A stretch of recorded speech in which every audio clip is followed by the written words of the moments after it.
Tahimik dito sa lugar ko. As in tahimik sa Japan talaga. Kasi walang tao eh. Walang taong nakakalat sa kalye, hindi nakatambay. Kaya mas safe dito sa Japan. Kahit gabi ka pa maglakad, madaling araw, napaka-safe. Di katulad sa atin. Umaga, tanghali, hanggang gabi, delikado. Lahat ng tao nasa kalye, kakatakot mga itsura, nakalabasan tiyan. Tsaka mukha pa lang sa atin, di malang sino totoo adik at matino eh. Naka-barong, naka-necktie, naka-desente, lahat nakakatakot. Dito, may nakakatakot ding itsura, pero kung pansinin, hindi ka naman sasantingin. May mga gago rin, pero natural lang naman yun. Wala namang perfect eh, pero percentage ng safetyness dito, so 95-97%, o ligay natin 90% safe dito sa Japan. Yung mga gago, doon ka pupunta sa lugar na nakakatakot o mga pagkaibigan sa mga gagong Hapon, walang gagago sa'yo. Time kang buhay. Ikaw lang naman ang gagawa ng stress mo kung sakasakali, ikaw rin gagawa ng ikakasakit mo. Malungkot kung malungkot dahil nag-iisa ka. Wala ka masyadong pero ako sanay na, mas gusto ko ganitong buhay. Wala masyadong kakilala, wala masyadong pero yung sa kausap, di ako na mawala ng kausap. Dahil lahat ng tao kinakausap ko. Kahapon, namili ako, let's say, nagpagawa akong bagong cellphone. Habang ginagawa yun, kinakausap ko yung staff. Tsaka hindi ako nabuboring. Kahit sino kinakausap ko, kahit waitress, waiter, staff, sino yung nag-a-assist sa akin, kinakausap. Kaya pagkwentuhan naman, natatawa nga sa akin eh. Hanggang mabigyan pa ako ng calling card, hinihingi yung address ko, sabi ko, iba na yan. Tawa mga binatilyo karamihan lalaki nag-a-assist sa akin, natatawa sa akin kasi wala raw sa itsura ko yung edad ko, kakatawa daw ang kausap, so nag-enjoy sila sa akin. Tsaka yun, may attitude akong ganun na, aminin ko sa inyo, masarap akong kausap. Ay naku, tatawid sana ako, may sasakyan na wala ako sa pedestrian line. Itong lugar na to, dyan po ko minsan naupo, nagtatambay sa umaga. Parang iisipin mo kasi napaka-fresh ng air. Bagong project to ng Japan sa lugar ko. Dati to, wala mga building at ganito eh. Inayos nila ngayon ko lang ito napansin. Ano to? MGC Tokyo Technopark. Oh my God, humihingal ako. Hindi ko alam ito. May mga naupo. Minsan ako nahiga dyan. Dadala ako ng sapin. Papainit. Ngayon hindi ko feel muna tumambay dyan. Maglakad ang plano ko. Maglakad, humingal, pawisan. Ayoko naman mag-jogging kasi parang napapagod ako nagtakatakbo. Gusto ko lakad lang. Pero kung tutuusin, itong lalakarin ko to, binibisikleta ko po ito. Siguro wala pang 15 minutes. 10 minutes, siguro ganon. Kaya lang hindi ko feel mag-bike. Mas ma-healthy kasi ang naglalakad. Diba? Maganda sa heart yan. Lalo yung mga naninigarilyo dyan. So pag naglalakad ka, humihingal ka. Ito yung aking paboritong grocery store dito sa Japan na bagong tayo. May bibilin lang akong konting kakainin ko or iinumin ko dahil nagpipiknik to. May mga tent pa silang dali. Sunday kasi ngayon eh. Silipin natin. Naglalaro ng baseball. Practice siguro.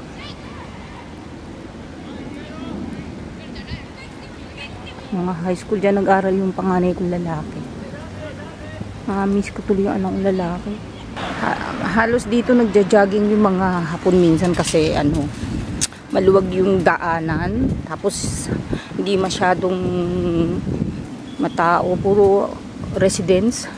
Mga building residence, public, sarili o ewan, di ko alam. Malapit sa lugar ko to. So maglalakad ako papunta sa mall. Kahapon galing ako dun eh. Nakabili ako ng kung ano-anong gastusin sa bahay. Mainit ang araw. Lalaboy ako. Ayaw naman kasi lumabas ng asawa at anak ko. Lagi na lang sila sa bahay. Sa bagay sila kasi nagtatrabaho. Pagod. Anak ko natutulog. Panggabi kasi ang kanyang school eh. Mister ko naman may edad na rin kasi, hindi katulad ko na mahilig maglakad. Lumalaboy sila, magsha-shopping, kakain, yun lang. Ako gusto kasi ikot-ikot. Mapapagod sila sa akin. Minsan sinama ko sila sa laboy ko. Naghihintay lang sila sa labas. Tapos, ayoko nang hinihintay ako. Alam niyo yun? Nag-iikot ako tapos hinihintay ka. Eh, naaawa naman ako sa kanila. Sabi ko, umuwi na lang kayo. Ako na lang lalaboy. Unless, pero nung kami mga bagong kasal, maliliit pa yung mga bata. Bata pa yung asawa ko. Kahit saan ako pumunta, kabuntot. Ngayon lang kasi may edad na ako. Iba na yung trip ko sa ikot. Tsaka yung mister ko, iba na rin yung katawan. Siyempre, papagod, humihingal na rin. Gusto lang papahinga, nood ng TV. Eh ako kasi may edad, hindi pwede lagi nakaupo eh. Hindi naman ako nagtatrabaho katulad nila. So kailangan araw-araw naglalakad ako. Hindi na rin kasi ako nag-gym ngayon. Tataba ka sa bahay, magkakasakit ka, aalmoranasin ka. Nakaranas na nga ako almoranasin isang beses. Hindi naman malala, pero palalalain ko pa ba yun? Ganun talaga.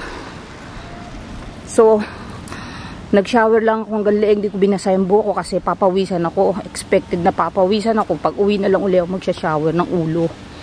Kasi may initan din yung ulo ko, sayang yung shampoo. Ganon. Tapos yung buhok ko, ayan. Yan yung tsura ko. Tinaas ko yung buhok ko, pakainit po. Napapasok po yung balat ko. Alas 12 ngayon kasi pinaglutuan ko ng lunch yung mister ko. Computer lang sandali. Tapos ako naglalakad. Plano kong maglakad ng itong nilalakad ko po, siguro may 1 hour po mula sa department na pupuntahan ko. Kahapon nag-train na po, ngayon gusto kong maglakad. Napakaganda na araw eh, oh. Hindi ako makatingin sa taas kasi nakakasilaw. So, ganun. Ano, halos yung tao nandun sa liliman eh, ayaw nila sa initan. Eh, di ba maganda yung papainit minsan kasi vitamin D. Yung iba kasi naniniwala kasi ang araw nakaka-cancer. Ako hindi po ako naniniwala. Ang araw po is maganda sa katawan. Vitamin D. Hindi naman sinabi 24 hours magpapainit ka. Pag hindi healthy ang katawan mo, natural magkakasakit ka. Pero kung inaalagaan mo katawan mo, ba't ka matatakot sa initan? Yung iba kasi takot umitim. Ako noon dati takot magpainit. Ngayon ako, sabi ko sa araw, nakakatuwa ulit. Dati kami ganyan ng juwatot ng anak ko. Yung maliliit pa yung anak ko dahil hindi marunong tumanggi, sumasama, buntot sa akin, siyempre. Eh ngayon nga dalagat pinata na, hindi mo na maabibitbit. Ang mister ko, alam mo kaming dalawa, corny. Tsaka tinatama din ako, parang feel ko mag-isa at tsaka nagbibideo ko, diba? Awkward naman sa mister ko ang ginagawa, kasi binibidyoan siya. Tsaka mapribado mga hapon, ayaw nila ng ganun. Ayoko na ma-expose ang juwatot ko. Bali, nung bata pa siya, gwapo eh. May edad na, lolo eh. Nung bata, mister ko, kasi gwapo yan. Kastilalo yung muka. Eh, ngayon, di na kastilalo eh. Kastilaloy na, loloy na. Bili lang tayo ng malalapang dito.